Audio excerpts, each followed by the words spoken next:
You're listening to the Practical Wealth Show with Curtis May. All right, guys. Hey, welcome to another episode of the Practical Wealth Show. So as we record this, we're still on lockdown with COVID-19, but you still got to keep learning, right? So I have a great guest today. I have Mr. Leslie Awasom, and Leslie's the managing partner and co-founder of Xsite Capital Investment LLC. He's a multifamily, so I haven't really done many multifamily, so this is going to be a treat for you all. An investment company, and they're focused in the Washington, D.C. area. Leslie was born and raised in Cameroon, and he moved to the United States some 20 years ago to pursue the American dream. He was scared by the event, weren't we all, of the 2008 crash. And Leslie decided to look for alternative ways of securing a future for his family. He bought his first investment property in 2017 as he transitioned to multifamily investing in 2019 with his partner, Tenny. Leslie partnered and invested in a 192 apartment project in 2019 as a limited partner. And they're on track to acquire 500 units this year, more units, right, in 2020. And Leslie and Tenny's partner host a rapidly growing multifamily focused meetup in Maryland where they counsel anyone interested in growing their wealth and their mindset. Leslie, welcome to the Practical Wealth Show. Oh, thank you for having me, Curtis. Thank you. My pleasure. So I'm excited. So I'm trying to figure out where to start. So first of all, tell them what I didn't tell them. Okay. If there's anything left out, and then let's teach our listeners something. Yes. So I'm Leslie. Like you said, moved to the U.S. about 20 years ago. Got scared of the crash that happened in 2008. At that point, I had started working as a nurse. Mm-hmm. And I saw some older nurses that had worked for 40 years plus, lost a significant portion of their retirement. And that really scared me. And I remember promising myself at that point in time that I never want to put myself in that position. At that point, I really didn't know what to do. I really didn't know what direction to take. As I looked around me too, I was seeing the few people that I knew had got into real estate, probably bought over leveraged properties. The subprime mortgages were losing homes too as well. Right. So at that point, I had a negative impression about real estate too as well. But I knew that the 9 to 5 and doing the traditional Wall Street path was not the good path for me. It did take me some time to build the courage and the knowledge to get to the point where I realized that there is a right way of doing things and the wrong way of doing things.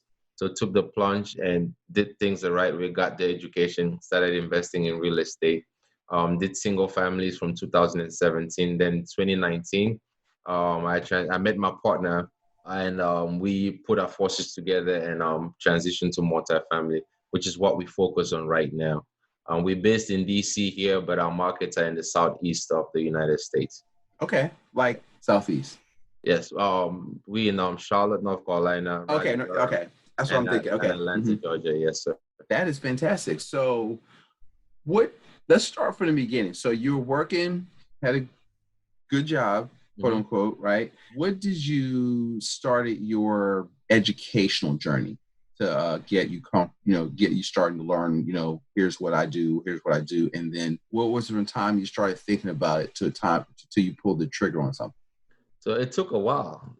So from 2008, that was my first revelation of realizing that this system is not to the path for me. But I kept going to work, kept working to take care of myself, to take care of my family, but always thinking, what is out there? What else can I do? At that point, I was so disillusioned by everything that was happening in the United States. And a friend of mine told me about starting maybe a business back home in Cameroon. I got engaged and started a trucking business. And it was a good teaching experience for me. Okay. So I went through that for a couple of years, and then the good teaching experience, learned some really tough lessons along the way. Okay. So then I decided to go back to school thinking that, I need to get a better job and a better financial position, which I went back and specialized in anesthesia. So it was actually when I completed my studies in anesthesia, and it's like you have this dream job, great pay, And then I'm sitting at the job. I enjoy taking care of the patients and everything, but I realized that this was not really what I wanted to do for the rest of my life. This is not how I envision securing the financial future for my family. So around that same time, as they say, when you think about something, the universe places it in front of you. I was reading an article on Yahoo, and it said Robert Kiyosaki has written a new book that is geared for millennials that have come out of school with student loan debt. It's called Second Chance at Your Life and Your Money. I'm like, this is something that I might need. Okay. So I bought the book, and I could not keep it down when it came. Okay. I kept reading, and I'm like, oh my God, this guy is talking to me. Like, he's talking exactly about my situation. I was so excited. I bought like 5 copies of the books and sent to a bunch of my other friends. Right. That's funny. Okay. So my friends read it, but they're like, oh yeah, I understand what he's saying, but I felt like I was the only one that was really getting it. So at that same Isn't that funny? Like, I've had people read Rich Dad Poor Dad and that stuff, and most people was like, yeah, I read it, but it's just like zoom. It's just they don't get it. Exactly. You know? I couldn't sleep the first time I read it, you know? Exactly. It's exactly the same kind of feeling I had. Yes. I was like, why doesn't everybody see what I'm seeing here? You know, but I followed everything he said in that book. Right. You know, he said, read more books, read autobiographies, network with more people. So I bought more books. I started buying books, buying autobiographies by Elon Musk, Steve Jobs, reading different business books about different people. And one book is leading to another book. Yeah. You know, and then at work, because of the books, I met a friend, and I was telling him about a book I read, and he's like, "Oh yeah, you read these books too? I thought I was the only weird one." Right. Like, so now we connected on that. That's why we gotta have meetups, because we out here. Yeah. So everybody don't listen to Dave Ramsey, you know, it's other stuff out there, right? Yeah. So he put me now on some. He said, "Yeah, have you read Think and Grow Rich?" I'm like, "No, I haven't read that one." He's like, "Okay, good." So I got into the personal development books, got introduced to Jim Rohn, got introduced to all these guys, and I started consuming that content. And the more I was consuming, the more my life began to change. You know, it's not necessarily just about the reason why I get so passionate about the real estate journey is because it led me to a journey of growth. Yes. Not just of a wealth growth, but a journey of personal growth. You know, and it is. Jim Rohn says you won't make a lot of money unless you grow. You're not exactly worth $1 million or $500,000 yet. You got to get there mentally. And because one of the things that we teach, I know you just started listening to our show, is your number one asset is you, right? So you have to invest in you. I keep running this whole your mindset, your skill set, and your network, right? Yeah. You know, so I just, he was mentoring these young guys, like 19. I just sent him the notes from our conversation. So you got to listen to a Jim Rohn a day. There's 3 books I want you to start with, podcasts a day, you know, and just you got to work on that, because until you got to get that right, so the money will come. Then I want him, you know, saving 20% of his income. And I'm getting him the basic steps, but I really got to work on his thinking. Absolutely. Because if the mind is not ready, you can do as much effort as you do, the success will be limited. And that's what I learned. And that's probably the reason why you and I both said, like, the book, some people read it and they don't get it because you're not ready to receive it. You're not ready. Yeah.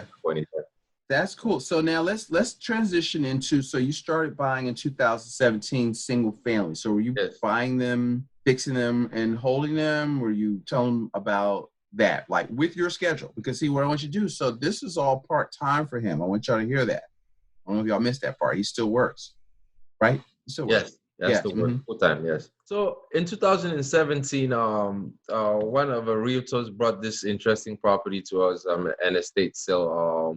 My younger brother at that time was like, "Okay, you've been telling me about this real estate stuff. Let's go in and take action." So we did. We went and looked at the property. It looked nice. It's a condo, you know. So we did like the buy, renovate, and refinance and rent model. For me, my goals with real estate has always been long-term hold. I've never really been attracted to the flips or the wholesaling or anything. I've been more attracted towards a long-term growth and long-term wealth. So we did that. To be honest with you, Curtis, you know, what I learned is when you're passionate about something, you will find the time to do it. Yeah. Right. I work 12-hour shifts most of the time. And on my days off, I used to spend my whole day in that property. It was like one of the most fulfilling moments of my life. Wow. I actually took a week vacation from work to focus on the project. So I had to go in and look for contractors, have people supervise, and to see it come to life from the early prospect of what the apartment looked like, all beat up and messed up, and the end product. You know, I brought my kids and my wife in the beginning to come and take a look at the end. I Okay. brought them at the end. That I was so happy. You know, it was at that moment that it clicked. Yeah. It clicked on me that this is what I need to be doing. This is what you enjoy doing. This is where you should be, you know, and the growth that happens along that way. So right after that time, once we got a tenant in, I went out, I'm looking for more properties to acquire, looking for more stuff to get. And then I met my partner. So my wife was, because I've been trying to get my wife involved in the business and stuff, but my wife is not really interested. Just like, you take care of that, I'll take care of the rest, you know. So she called me one day and said, I met this guy. I think you should meet him. I'm like, I don't know, man. At this point, I barely have any friends because I'm all into myself. There are not too many people that, so. Right. This is boring. Talking to, not boring, actually. I know what you mean. Go ahead. It's tough, you know.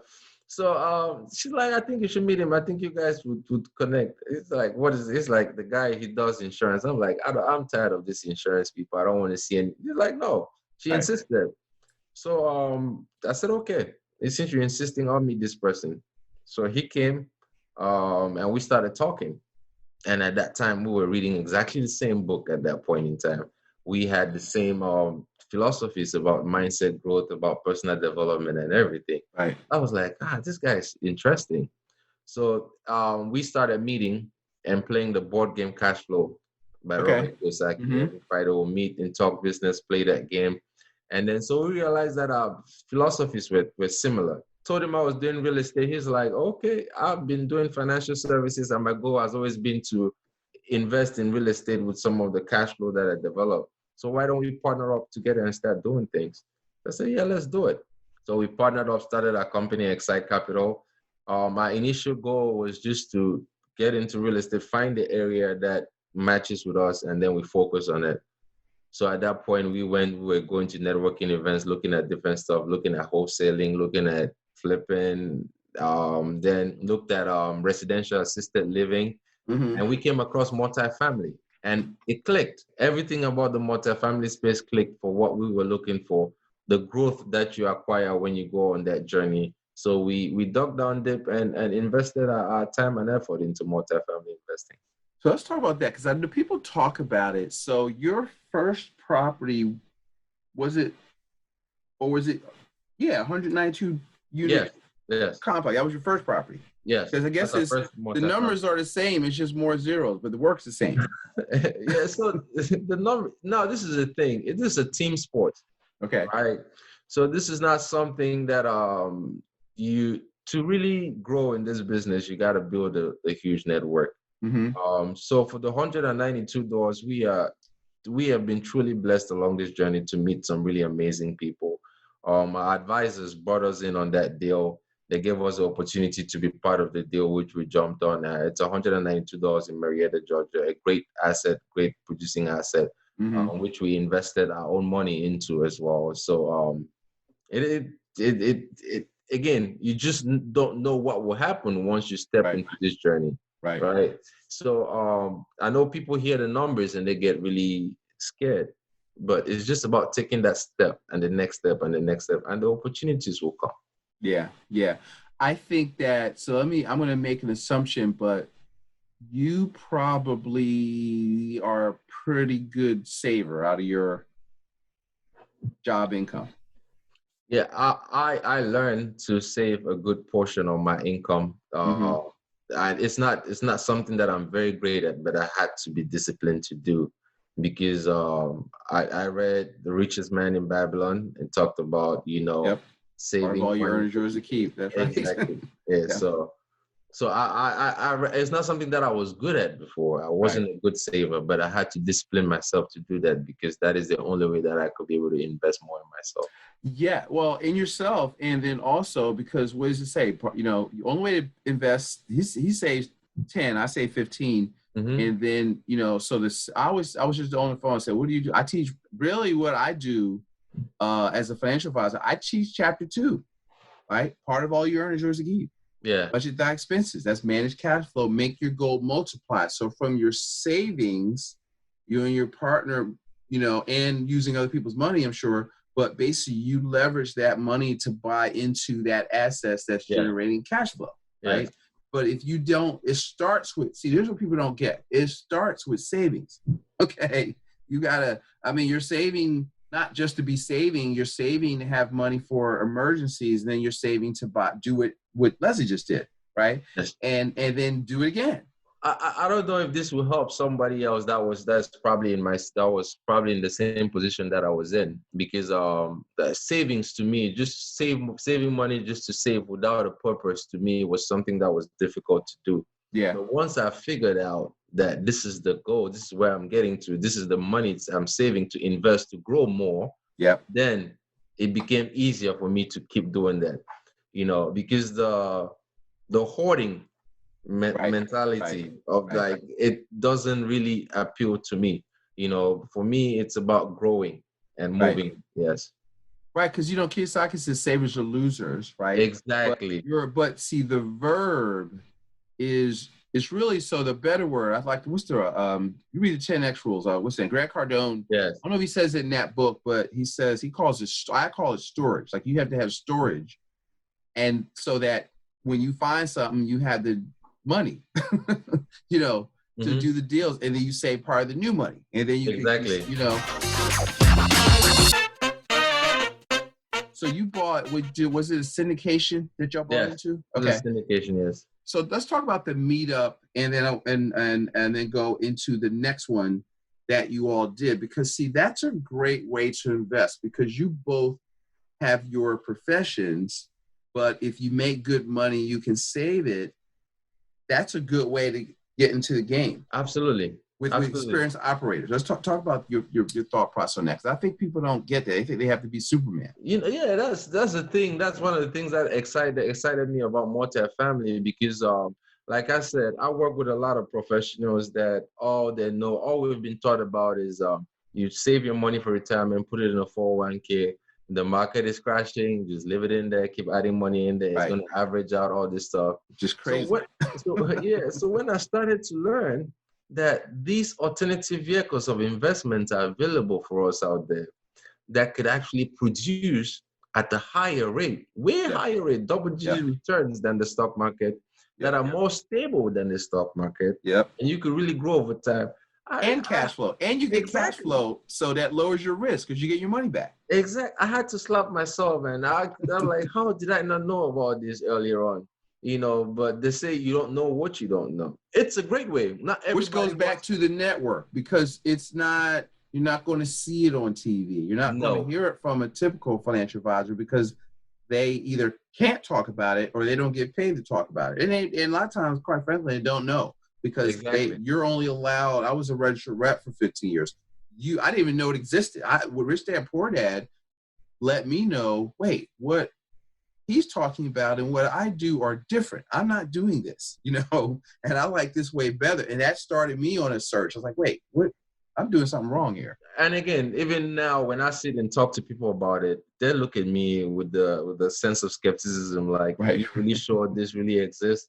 I like that look, because it tells me, I'm like, you can go look at this as an opening, go and do some research on this on yourself. Yeah. And because once you find out these opportunities out there and they're available to you, it's hard to go back to just sitting down and just letting somebody control whatever your future is. And it's, again, some people are okay with the other route, but this is available out there, and there's some people that are looking for it but have no idea that it exists. So, that is one of the reasons why we also started the meetup, so we could use it as an opportunity to network with other people that are doing it. Encourage other people. Let's talk about that. Tell them about the meetup. Y'all do it. They're just outside of Baltimore, right? Baltimore and area, and so they do a meetup. Tell them, because this is a good model. So tell them what you talk about, and what's maybe some successes that you come from that. Yes. So the meetup, like when we started in our multifamily journey, our business coach told us we needed a meetup to network and to provide value to others. So I was typically on the introverted side, scared of a lot of things that I don't know what I was scared of. Mm-hmm. My partner is more outgoing, and so we started the meetup. He registered the meetup and said, okay, let's do it. First day of the meetup, the first person that showed up on the meetup was another apartment investor that owns 4,000 units all over the country. Wow. The very first person that showed up, he started talking to us about his experience, and he became one of our mentors and a very good friend because he really liked our passion and what we were doing. So you just never know what is out there until you go out and do it. So we have this meetup. We bring experts from all over the country to come and talk about multifamily and different aspects of real estate investing. We've been running the meetup for about a year now. We host in College Park, Maryland, but with the outbreak of the COVID virus, we're doing it virtually. And we just want to educate more people and provide value to people however way they see themselves getting in the game. Yeah.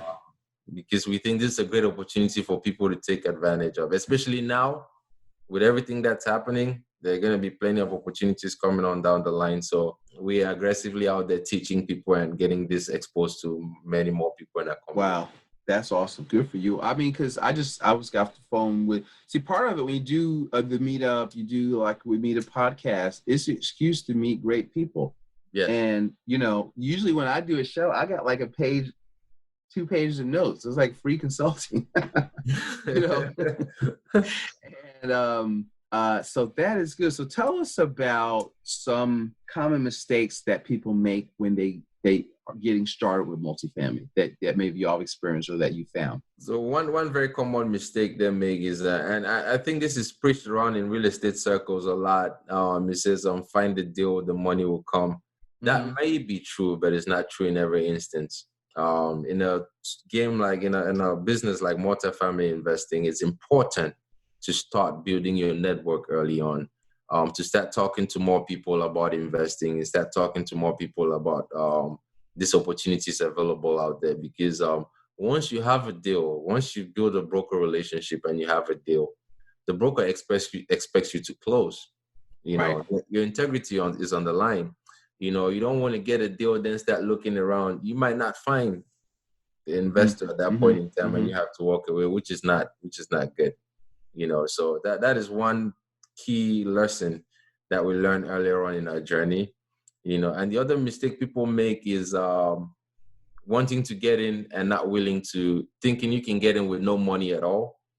You don't have to, exactly. You have to invest in yourself. It's not necessarily throwing money away, is investing in yourself. You have to invest in your growth, because it's only through your growth that the money will come. You have to expand yourself enough for more money to come in. So let me break that down. So there, because I think one thing you said it, but so you mean investing in coaching or personal development so you can grow, and I think you mean this also, which is you're going to have to put some money in the deal.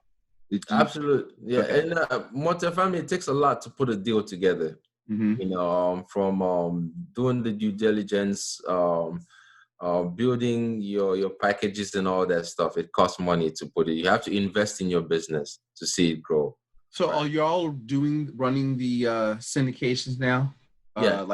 So you're finding them. Can you talk a little bit about, without giving away trade secrets, but the marketing of, I guess, this goes back to the broker, finding them, and then what does due diligence look like for you all? So with the broker relationships, it's just about reaching out to the brokers and telling them your vision and yourself. At the end of the day, you're talking to another human being at the end of the line.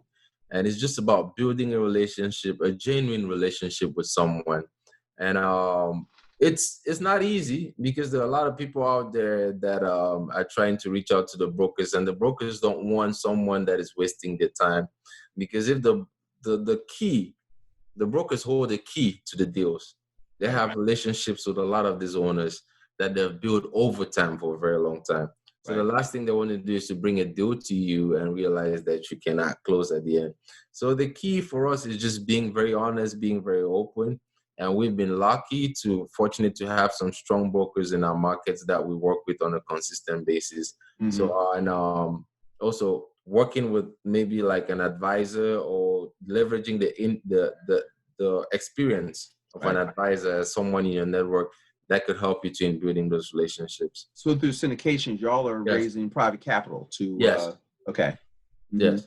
And do you find that well, again, that's back to networking, is some of that coming from maybe your meetup people, and, you just keep a database of people, hey, because if you made money, it's like, all right, hey, we got another deal, I need 50,000, I need whatever to fund this, but you've already paid them. So yes, you got to develop a track record. Then they're like, wait, hey, what else you got? You find that's the thing. Once you've performed, it's not really hard to raise money. Yes. So you will find that there are a lot of people out there that actually looking for opportunities like this. That's one of the surprises that I got. And the key is about making people know about what you do, right? And part of the reasons of having conversations like this with you is to get that voice out there through your platform and let people know that this is what we do. These are the opportunities that are available for you out there. And those that are interested, that share the same vision as us and see things going in the same direction like us, they reach out to us, and then we start having the conversations of what we do, the opportunities that are available, and how they could be part of those opportunities. Mm-hmm. Through our meetup as well, we meet people that express interest in investing passively. Through our networks, our private networks in our profession, we meet a lot of people too that are interested in investing passively. And we network a lot. We go to a lot of networking events. We continue pushing ourselves out there. Prior to the outbreak, we were going to a lot of events out of state, just networking with other like-minded people and letting them know what we do. And just building that database of interested parties. And once we have a deal, we'll reach out to everybody and people that are interested to sign up. Do you find another friend of mine on the show, Dan Harvey, he would do a lot of lives, like, why are you doing this stuff or teaching? But you find that with the meetup, you're positioning yourself as like the hub where people come to you. So you are experts now, but your perception is stronger because you're the authority. You're absolutely running the group. Absolutely. Even if you don't know anything, if you started.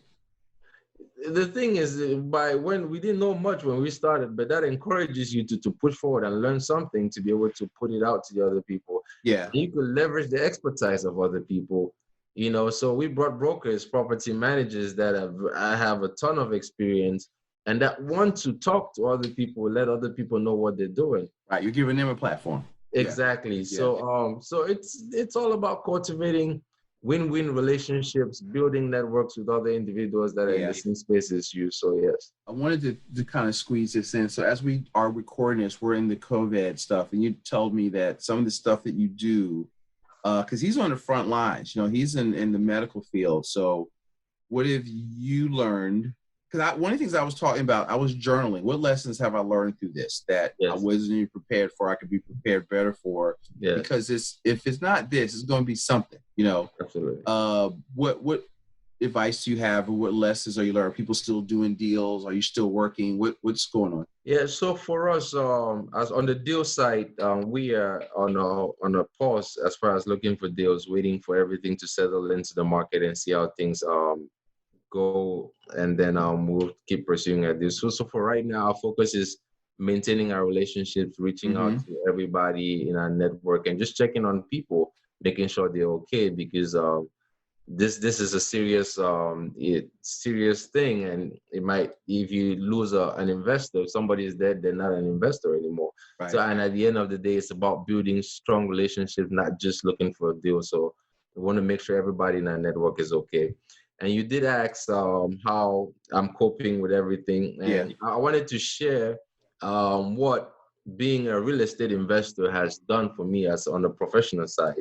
Okay. It's funny because I was doing real estate to transition from my profession at some point in time. But the real estate investing, the lessons that I've learned are helping me be alive and stay safe in my profession, especially with this outbreak. Okay. Because all the stuff about mindset, all the stuff about like maintaining a healthy life, exercising, doing your morning routine and all this stuff, maintaining a positive attitude. We are facing some of the greatest challenges now that healthcare has ever faced in the US. Yeah. I've been in the healthcare field since 2008. This is like nothing we've ever seen before. Like every day at the profession, we are kind of making stuff as we go. It's an experience that we've never seen, and it can be nerve-wracking, and I find myself being calm in those situations, being able to see the situations just for what they are and not letting too much of the emotion control my thought. And these are all things that I learned because I got into real estate investing. I am now able to focus on what I have control over, because there are a lot of things that are happening that I don't have control over. I know I have control over protecting myself. And I have control over making sure whatever patient I'm taking care of is taken care of well. And the rest of the stuff, I don't. I don't have control of whatever the president says. I don't have control of what the mayor is going to say. So I'm not going to focus my attention on that. I'm going to focus my attention on that and do it and be grateful that I am in a position that I could provide value to other people during this period of time. That gratitude is the spirit and the power that keeps me going. And I go to work every day and come back home healthy and I still have the opportunity to play and talk with my family. Amen. Yes. I mean, that's it. I mean, you got to control what you control. So that is powerful. Matter of fact, that we can end on that note. And because I think that's the key. So Leslie, tell them if they're, want to, even while you're virtually, get in on what you're talking about, or they want to reach out to you, they have questions or looking to invest. You should tell him I referred you so he knows that his episode is working. And but what would you like? What's a good way for them to just be in touch with you? I'm going to give you out my cell phone number. Okay. My cell phone number is 301-655-4708. You can text me or you can reach out. You can come to our website, which is www.x as in xylophone, S as in Sam, I as in indigo, TE capital.com, xsitecapital.com. Just drop in your email and information and we'll reach out to you. We keep providing content, a lot of educational content. But again, feel free to text me and we can keep the communication going. Yes, text him. Don't be blowing up his phone with questions, prepping with questions. That's you go to the website for that. So, but do what you want to do. He's open. I appreciate you being open, to share with our listeners. Hey, I appreciate you, and this has been great. I look forward to being in touch, and I want to check in on you next year and see how many more units y'all have added. Oh, absolutely, Curtis. Thank you so much for having me, and thank you for everything that you're doing.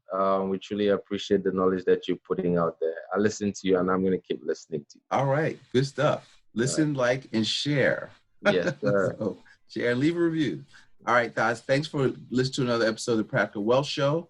We'll see y'all next week. Go out there, be safe, and be prosperous. We're out. Thanks for listening to Practical Wealth. To access the show notes and resources, go to practicalwealthshow.com. To get your questions on the show, go to practicalwealthshow.com.